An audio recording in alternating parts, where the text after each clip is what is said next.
more important, Yeah. be there. And if you don't have that, then yeah, you never know where someone's gonna end up. And that is why your friends and your family and your circle and the people you surround yourself with are literally a part of self-care. And it's self-care because you chose, a lot of those people in your life. And that's the sad thing about it. I don't know, if there are people trying to get a hold of him, but, after the news broke about his, apparent suicide, you start seeing tweets from all these people that are a bunch of them saying, like, oh, we just spoke 2 days ago. We just spoke yesterday. It's crazy, and it just makes me think. And I'm not accusing them of being, negligent or just ignoring them. But, I think it underlines how good people are at hiding real pain to other people. So, we talk about, friends trying to pay attention. You have to work. Yeah. To see the signs in people. It's not going to be apparent. And it's not, the onus isn't on them to tell you everything how they feel, because sometimes we just are incapable of expressing how we really feel about something. Yeah. Or we're incapable of facing the real pain we feel about something. Yeah. So sometimes we need our support system to save us from ourselves. Absolutely. Absolutely. You know what, man? Like, and I'm super guilty of this, man, because I've nutted up on a few people, and a few people have not made the friend list, because of this. And what I mean by that is, I'm super non-expressive. Like, I won't say I internalize emotion, but due to a number of deployments, how me and generally the majority of my friends are, and how we express things, and how my family is, and a lot of us express things, like, we simply don't express emotion the same way a lot of people do, to where it needs to be on our sleeve, or it needs to be in your face, or it needs to be whatever. But there's been people, who claim to be friends or want to be friends, who might call me and either say something that didn't jive with me that might have been, I won't say fine, but I might have just let slide on any other day, or they might have not done something that they know they should have done, or whatever. So, because I have a process of this thing, and my theory is, when I call somebody, I don't know what they went through in that day. Mm-hmm. I don't know what's on their mind. I don't know how they feel. I don't know any of this. So I habitually ask people, how was your day, or how was your week, or how you doing, whatever. And it's not even that I'm expecting an answer. And it goes to what you said about doing work. And me, this is partially work related, because it's such a habitual question to me. Certain things become automatic and robotic for people. So their response usually 99.9% of the time is going to be exactly the same way. At whatever point they answer any question about their day, how they feel, or anything, and it even slightly, even microscopically doesn't jive with what I know of this person. That automatic, subconscious response that they automatically give every time I ask, because they know I'm going to ask. Then I know something is up. And the reason that happens, not to get psychological here, but psychologically, why that happens is because we do things subconsciously automatic, because it's the same reason, you have people texting and driving, because you might be focused on texting, but driving is second nature to you because you do it all the time. All right.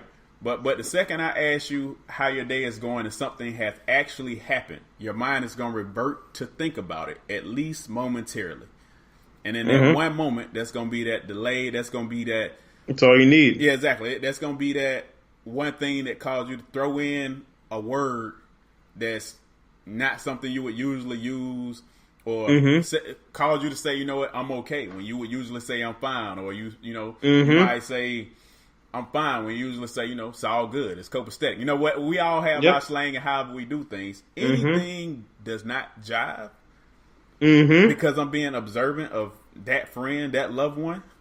or you're about to get some questions. You know, I'm not about to batter you with questions, but I might be like, all right. And in fact, if it's people that I call out, like if it was somebody I'm super close to, I'll be straight legit. Like, you know what? That was a lie. But, you know, we're going to go on and have this conversation. You know what I mean? But that's me acknowledging to them that I know something is up. I'm not badgering you about it right now, but best believe this conversation, it's not going away. This conversation is not over till we come back around to it. And that is why love, that is why caring, that is why self-care and everything has to be selfless, because people have a very hard time putting themselves aside. And that goes back to why I go off on people. Well, people call me and one, they don't ask that question and they start going on about, you know, whatever they got going on, or they ask the question and before they even get an answer, they already venting about whatever they had going on. Like, you didn't really care in the first place when you asked that question. Even if it's routine for me to ask that question, I still mean it every time I ask it. Yes. Whereas if you asking and you give no fucks, because your true nature in calling me is to vent about whatever you got going on, and you really want me to, you know, be there for you. And I'm fully, you know, all good about being a listening ear, and I hear people out. But when you ask me something and my response is, you don't give a fuck to what you asking for, or my response is, do you actually want to know? Like, do you really care? Like, one, it's a rhetorical question, but two, you already know the answer to that. You know you don't. All right? And this is me calling you out on that. Yeah. And people will say, especially to me, people will be like, well, you ain't going to tell me anyway. That might be true. Might be. Common courtesy is you still need to ask, simply because, and you and me and Trey, me and my brother, back most of my male friends, this applies to all of us. Like I already know I may or may not get an answer. If I have an idea of what's going on, I may not ask, but I'm still gonna ask simply because, you know, I might get that usual, you know, it ain't shit, man, whatever, you know, stand shit, man, such going on, whatever. All right, whatever the answer is, that is my gauge for, all right,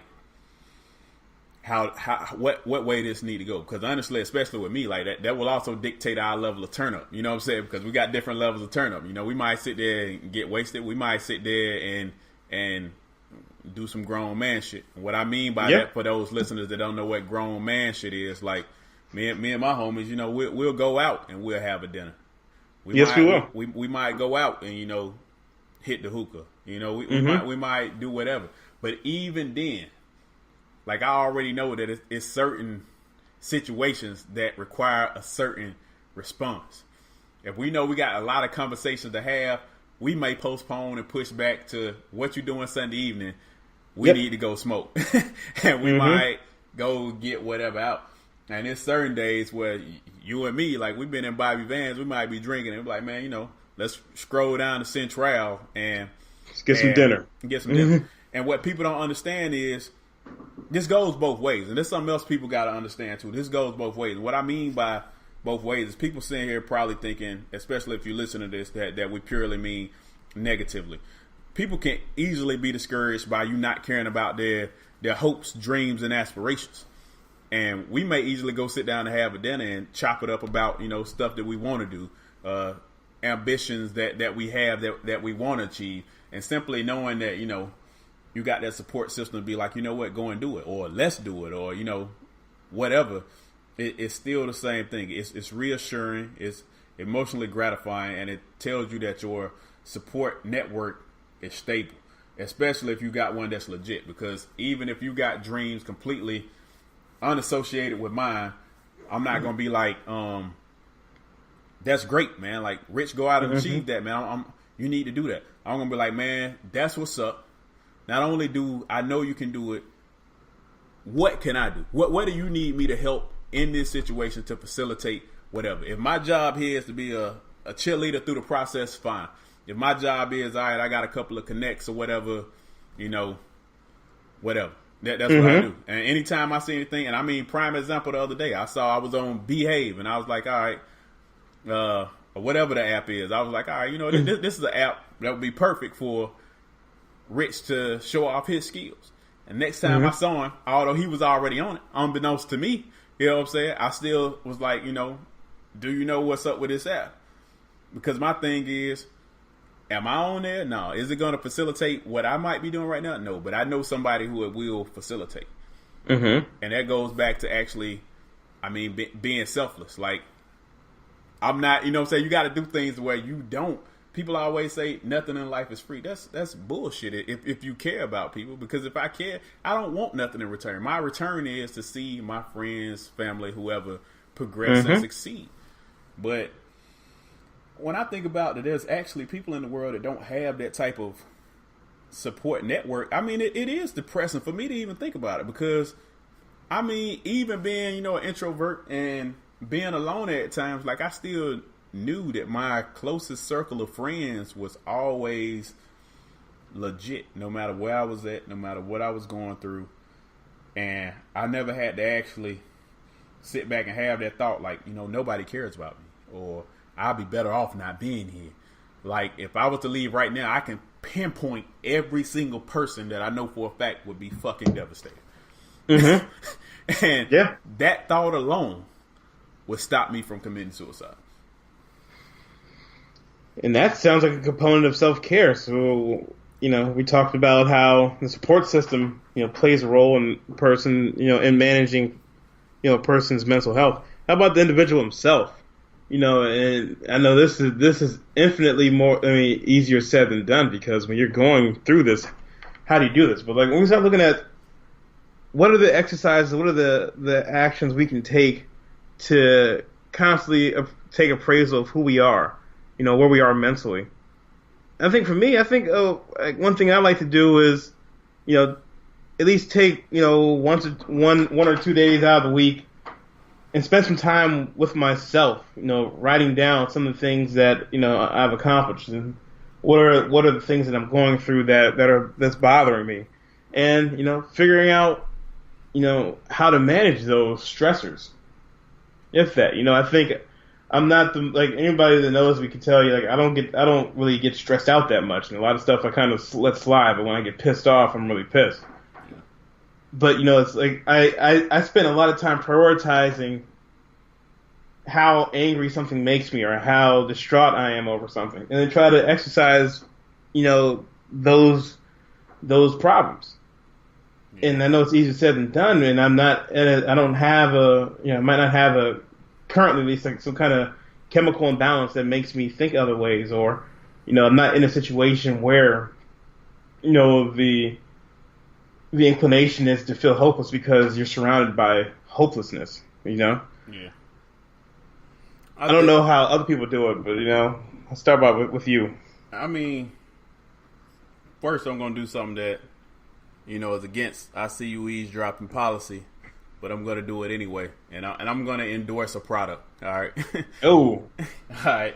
And I say that one because for free. We don't endorse for free. For free. And this is a huge deal for me simply because of, one, the gravity this product has had, and two, the amount of people I put on. So I know for a fact, like I put 8, 9, 10 people on this product to the point where they subscribe and use it habitually. And that is the best self journal, right? So like Rich, you were actually there when I received my first one. And although it's really like a day planner and it helps you keep track of your goals, and that's the primary purpose of it, is to really keep track of your goals.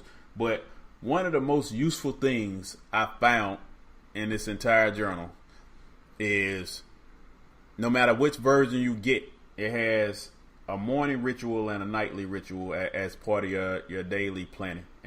And there's a question with 3 lines up under it on every day that says, you know, what am I grateful for this morning? And then at the end of the day, there's, you know, another question with 3 lines up under it that says, you know, what am I grateful for, you know, this evening at the end of the day? And another good section that's there is, you know, what are my 3 wins for today? Of course, there's other sections on every day, like, you know, what did I learn from the day? What could I do better? Yada, yada, yada. But I think it's important because even reading, like, how they set it up, we all get super self-critical, all right? When we don't hit a goal, when we don't do something that we really want to do, or You know, we think something should be a certain type of way and it isn't. Mm-hmm. We get wrapped around it, and it becomes very easy for you to